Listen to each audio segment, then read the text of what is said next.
one's personal life into the professional life. Stalking and domestic violence. We've all read about high-profile stalking situations. Individuals who harass, follow, and threaten celebrities or other public figures. Stalking, however, occurs most commonly in the context of a relationship involving intimate partner violence. And stalking can also occur between strangers and just acquaintances. Someone who's being stalked might receive unwanted attention, contact, or gifts. But where does it cross the line from a misguided and inappropriate sense of friendliness to clearly recognizable stalking? If you're the one receiving the attention, that's something you'll have to decide for yourself. Remember though, people who stalk others sometimes become violent toward them when their attention or actions are rejected or not returned in kind.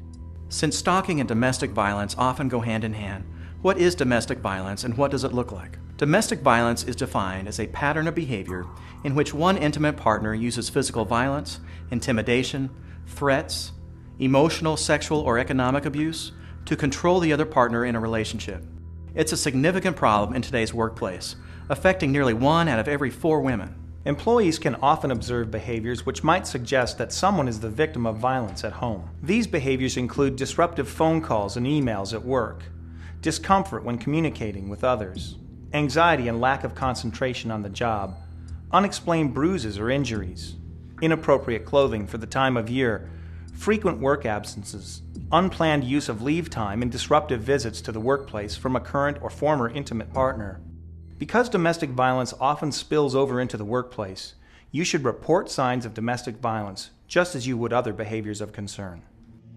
There are 2 critical points that can be placed on the workplace violence spectrum: a flashpoint and an action point.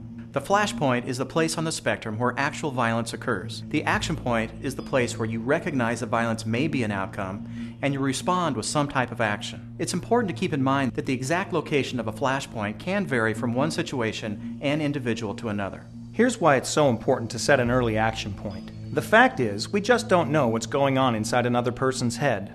The thoughts they're having, the emotions they're feeling. We also might not know what's going on in their personal lives, or the number of stressors they may be experiencing. When a violent incident happens, the people who are called in to investigate don't have to wonder about any of those things. They know there was a flashpoint.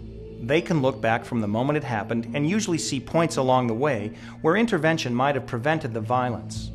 They look for the earliest signs, the first behaviors of concern. Hindsight's always 20/20 when you look at these cases and you do the post-mortem on a workplace violence incident, that there are opportunities to intervene at a very early stage because these behaviors were there. When you don't know what the outcome will be, the signs can be harder to read. Sometimes it's unclear if you're watching a slow build-up to violence or just a bump in the road, and it's hard to know if someone's poor coping skills or an extremely stressful situation in their lives could lead them to immediately go from a behavior of concern to a violent event. So when in doubt, take action. You may be asking yourself, well, what if I'm wrong and the behavior I'm seeing won't lead to a flashpoint? Well, let's consider that for a moment. If you're mistaken, a fellow employee who may be going through a very difficult time may get some much needed help and appreciated assistance. There's no downside to that outcome. Hey, Amy? Yes. Can we talk to you about something? Sure. There's an issue with Darren. He's been acting a little strange lately, and he kind of just made a bit of a ruckus out in the office. He seems really upset, and it's not the first time it's happened. We have to take all these behaviors or threats seriously. I think we have to move away from, I don't want to get John in trouble, I don't want to cause him to even get fired. That's a very real fear. I think we have to become more empowered to overcome that, because what you do here can prevent a future violent incident. Now that you know what behaviors of concern are, and that setting an early action point is so important, let's take a closer look at what options you have in responding to behaviors of concern. Essentially, you have 3 possibilities: note it and remember it, talk about it to the person of concern, or report it to the appropriate person or office. Let's look at how you might respond to a common behavior of concern, like an outburst of anger. It might just be someone having a really bad day and acting out in a way that's out of character. In that case, the right response might be to just note it and remember it. But if that kind of behavior continues, or if it seems to be escalating, you need to recognize it might lead to a flashpoint in the future and take some kind of action. For many lower-level behaviors of concern, you might feel comfortable just asking the person if everything's okay. The fact is, the path to violence often begins with someone experiencing a loss in his or her personal or professional life. I'm gonna go talk to Darren. In situations like that, just giving someone the chance to talk, to vent about what's troubling them, can be a powerful stress reliever. Darren, are you okay? I'm just a little upset.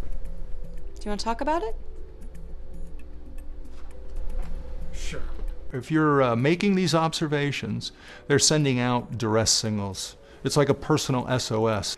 And if you're tuned into your environment, you're picking up on that.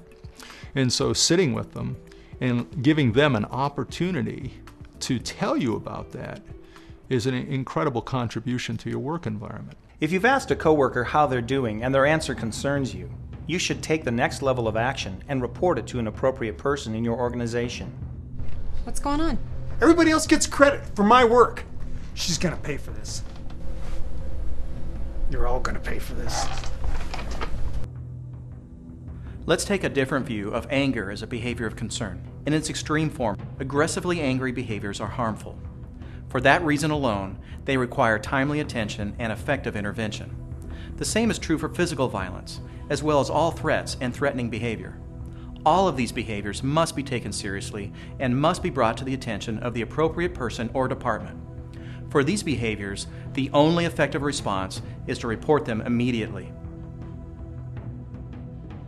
I'm calling because there was something that happened in my office today that made me kind of uncomfortable. There are many ways to report when you've decided you've reached an action point. Beyond some of the confidential systems companies have put into place, there's also your supervisor, or someone from human resources, security, employee assistance, or perhaps a union representative. Many companies have 24/7 tip lines where whoever calls in can maintain their anonymity. Other ways to do this would be through the use of maybe emails, text messaging, or any other electronic means as a way to communicate what the issues might be. And sometimes there's strength in numbers. Maybe you need some help. Maybe you want to team up with another employee who has also maybe observed some behavior that concerns them. Why is it that when violence erupts in a workplace, investigators often learn in the aftermath that people knew the situation was dangerous, but no one took action? It's because there are roadblocks to taking action. Actually, the first roadblock is simply lack of awareness. People who've not been trained to recognize behaviors of concern will not have the awareness needed to respond. And there are psychological barriers too. Some people worry about being seen as a busybody or a snitch. They may be concerned about something, but they want to be sure a situation is really dangerous before taking action. Sometimes people hesitate to report something because they're worried about retaliation. That's why confidential reporting systems can be so valuable. And sometimes people fail to take action because they think it's someone else's responsibility. It's not. It's your responsibility. Your personal safety is at stake. If a flashpoint is triggered in your workplace, it will affect you in some way.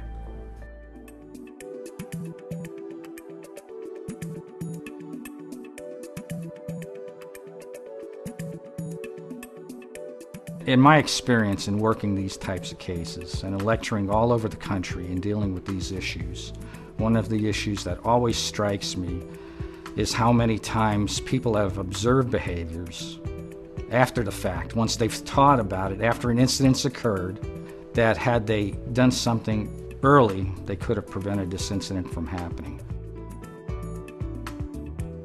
People are the backbone of a workplace violence prevention program. If you sense something, say something. Work from a mindset of awareness. Be aware of the people around you so you can recognize behaviors of concern. Be prepared and committed to take action when action is required.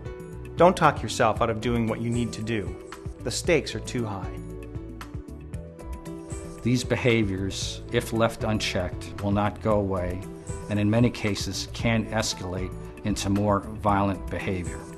There's probably no greater contribution you can make to the safety of your workplace than responding in a timely and effective manner to behaviors of concern. The point of this training is to make you mindful, not fearful or suspicious. Hey, Amy. Hey, can I talk to you for a minute? Awareness plus action equals prevention. You can make a difference.